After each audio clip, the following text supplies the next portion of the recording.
Is the ADJ Stage Server Express the kind of backstage workhorse that will actually make your show run smoother, or is it just another pricey box you'll end up wiring around for months? Who should click Add to Cart today, and who would be better off saving that budget for a different kind of media server? And for the everyday venue or touring crew that isn't chasing every bleeding-edge feature, does the price really match what you get on the floor? Those are the questions that keep most people up at night before they commit to a media server, especially when the market is littered with models that promise plug and play, but end up needing a week of programming just to get a simple video queue to run. Link is in the description if you want to check the product details on Amazon. I've spent the last few weeks talking to lighting designers, watching a couple of live streams where the ADJ MED201 is being used, and combing through the official spec sheet so I can give you a realistic picture of what to expect.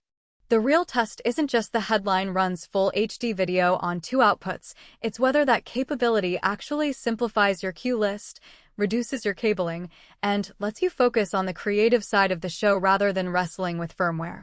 First off, the biggest selling point is the promise of plug-and-play simplicity.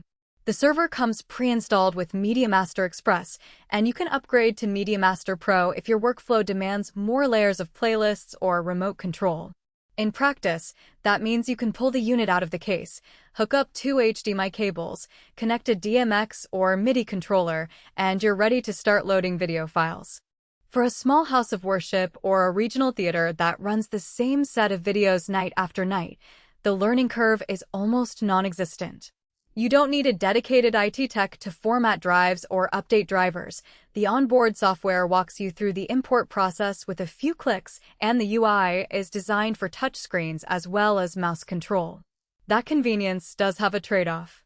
Because the system is built around a streamlined interface, power users who like to script complex queue stacks or integrate the server into a larger show control network may find it a bit limiting.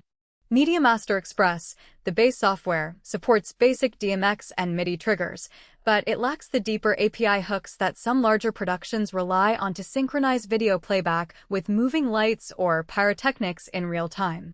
If you're already running a Grandma or an Avalite console and want the server to respond to a per-pixel LED mapping, you'll likely need the Pro version. And even then you'll be working within a more constrained environment compared to a full-blown Linux-based media server. Another practical strength is the access to a vast library of high-quality digital media from the world's best Viscount.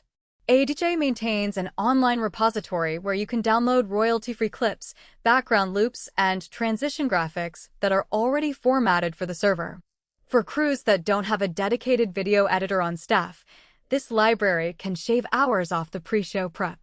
I saw a community theater that pulled a 10-minute ambient loop straight from the ADJ portal, dropped it onto the server's internal SSD, and had it playing behind a dance routine without ever touching a video editing suite.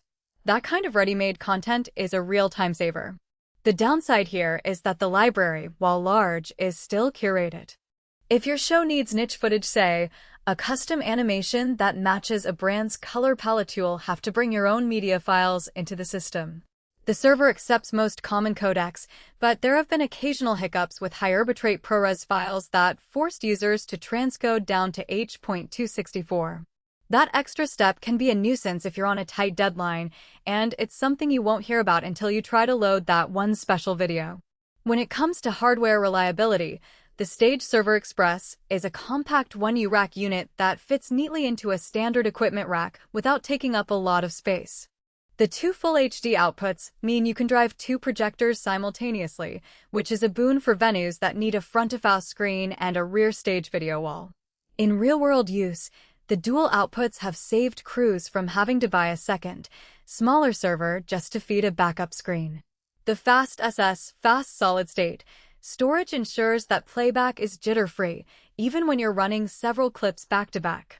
I watched a recent concert where the band's visual artist queued up a rapid series of 30-second clips, and the server switched between them without any noticeable lag. A small, but noticeable win for audience immersion.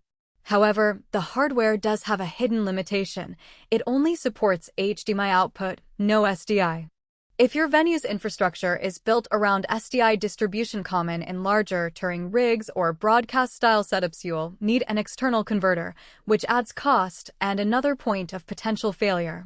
For a lot of smaller venues that already use HDMI projectors, that isn't a problem, but